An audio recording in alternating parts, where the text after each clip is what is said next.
ओम नमो भगवते वासुदेवाय नमो नमः। आप सभी का स्वागत है आपके अपने चैनल पर संदीप भक्ति ज्ञान गंगा में। आज की इस वीडियो में हम जानने वाले हैं प्रवर्तनी एकादशी का जो कथा या कहानी। तो देखिए भक्तों, प्रवर्तनी एकादशी का व्रत आज ही रखा जाता है। मान्यता है कि इस दौरान भगवान विष्णु क्षीर सागर में चातुर्मास की निद्रा के दौरान करवट बदलते हैं। इस दिन विष्णु भगवान का व्रत करके विधि विधान से पूजा करने और व्रत कथा का पाठ करने से आपको व्रत का संपूर्ण फल प्राप्त होता है। इस एकादशी को जल झूलनी एकादशी और पद्मा एकादशी भी कहते हैं। तो देखिए भक्तों, जब आपकी ये पूजा संपूर्ण हो जाती है, यहीं पर बैठ करके हमें कथा सुनिए। कथा सुनने के लिए हमें एक लोटा जल चाहिए। और देखिए भक्तों, कभी भी कथा जो है खाली हाथ नहीं सुना जाता है, तो आप अपने हाथ में पुष्प ले लीजिएगा। और एकादशी है तो आपने सफेद तिल या काले तिल लेने हैं। उसके बाद में कथा का श्रवण करेंगे हुंकारा भरते हुए। आइए देरी ना करते हुए कथा का श्रवण करते हैं। युधिष्ठिर ने पूछा, केशव, भाद्रपद मास के शुक्ल पक्ष में जो एकादशी होती है उसका क्या नाम है? कौन से देवता की और कैसी विधि है, यह बताइए। भगवान श्री कृष्ण बोले, राजन, इस विषय में मैं तुम्हें आश्चर्यजनक कथा सुनाता हूँ, जिसे ब्रह्मा जी ने महात्मा नारद जी से कहा था। नारद जी ने पूछा, चतुर्मुख, आपको नमस्कार है। मैं भगवान विष्णु की आराधना के लिए आपके मुख से यह सुनना चाहता हूँ कि भाद्रपद मास के शुक्ल पक्ष में कौन सी एकादशी होती है। ब्रह्मा जी ने कहा, मुनि श्रेष्ठ, तुमने बहुत उत्तम बात पूछी है। क्यों ना हो वैष्णव जो ठहरे। भादो के शुक्ल पक्ष की एकादशी पद्मा एकादशी के नाम से विख्यात है। इसे प्रवर्तनी एकादशी और जल झूलनी भी एकादशी कहा जाता है। उस दिन भगवान हरिकेश की पूजा होती है। यह उत्तम व्रत अवश्य करने योग्य है। सूर्य वंश में मंधाता नामक एक चक्रवर्ती सत्य प्रतिज्ञा और प्रतापी राजश्री हो गए हैं। वे प्रजा का अपने औरस पुत्रों की भांति धर्म पूर्वक पालन किया करते थे। उनके राज्य में अकाल नहीं पड़ता था, मानसिक चिंताएं नहीं सताती थी और व्याधियों का प्रकोप भी नहीं होता था। उनकी प्रजा निर्भय तथा धन धान्य से समृद्ध थी। महाराज के कोष में केवल न्यायोजित पार्जित धन का ही संग्रह था। उनके राज्य में समस्त वर्णों और आश्रमों के लोग अपने अपने धर्म में लगे रहते थे। मंधाता के राज्य की भूमि कामधेनु के समान फल देने वाली थी। उनके राज्य करते समय प्रजा को बहुत सुख प्राप्त होता था। एक समय किसी कर्म का फल भोग प्राप्त होने पर राजा के राज्य में 3 वर्ष तक वर्षा नहीं हुई। इससे उनकी प्रजा भूख से पीड़ित हो नष्ट होने लगी। तब संपूर्ण प्रजा ने महाराजा के पास आकर इस प्रकार कहा। प्रजा बोली, नृप श्रेष्ठ, आपको प्रजा की बात सुननी चाहिए। पुराणों में मनीषी पुरुषों के ने जल को नारा कहा है। वह नारा ही भगवान का अन्य निवास स्थान है, इसलिए वे नारायण कहलाते हैं। नारायण स्वरूप भगवान विष्णु सर्वत्र व्यापक रूप में विराजमान हैं। वे ही मेघ स्वरूप होकर वर्षा करते हैं। वर्षा से अन्न पैदा होता है और अन्न से प्रजा जीवन धारण करती है। नृप श्रेष्ठ, इस समय अन्न के बिना प्रजा का नाश हो रहा है।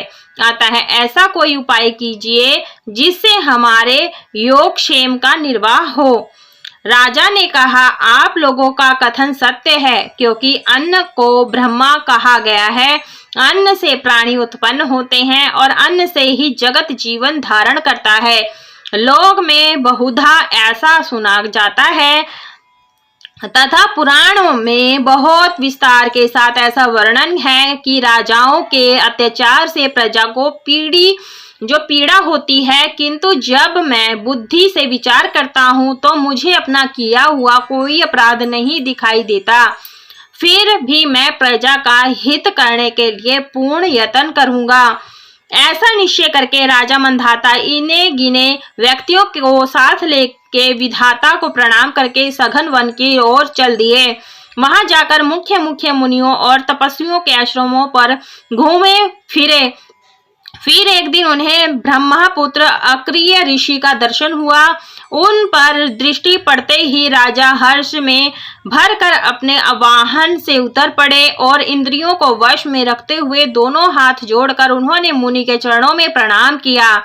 मुनि ने भी स्वस्तित कहकर कहा, राजा से का अभिनंदन किया और उनके राज्य के सातों ओडंकी कुशल पूछी।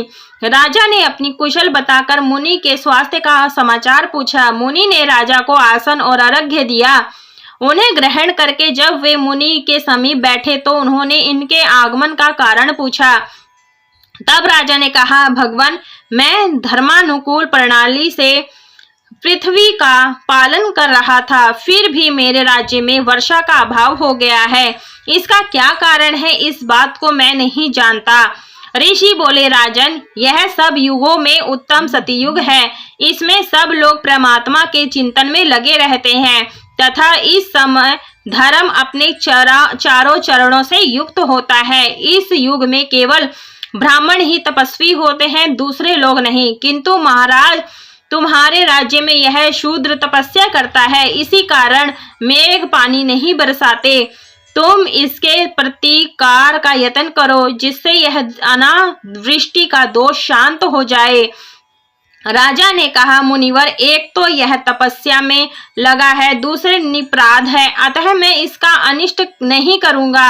आप उक्त दोष को शांत करने वाले किसी धर्म का उपदेश दीजिए। ऋषि बोले, राजन, यदि ऐसी बात है तो एकादशी का व्रत करो। भाद्रपद मास के शुक्ल पक्ष में जो पद्मा नाम से विख्यात एकादशी होती है, उसके व्रत के प्रभाव से निश्चय ही उत्तम वृष्टि होगी। नरेश, तुम अपनी प्रजा और परिजनों के साथ इसका व्रत करो। ऋषि का यह वचन सुनकर राजा अपने घर लौट आए। उन्होंने चारों वर्णों को समस्त प्रजाओं के साथ भादो के शुक्ल पक्ष की पद्मा एकादशी का व्रत किया। इस प्रकार व्रत करने पर मेघ पानी बरसाने लगे, पृथ्वी जल से अपलावित हो गई और हरी भरी खेती से सुशोभित होने लगी। उस व्रत के प्रभाव से सब लोग सुखी हो गए। भगवान श्री कृष्ण कहते हैं, राजन, इस कारण इस उत्तम व्रत का अनुष्ठान अवश्य करना चाहिए। पद्मा एकादशी के दिन जल से भरे हुए घड़े को वस्त्र से ढककर दही और चावल के साथ ब्राह्मण को दान देना चाहिए। साथ ही छाता और जूता भी दान देना चाहिए।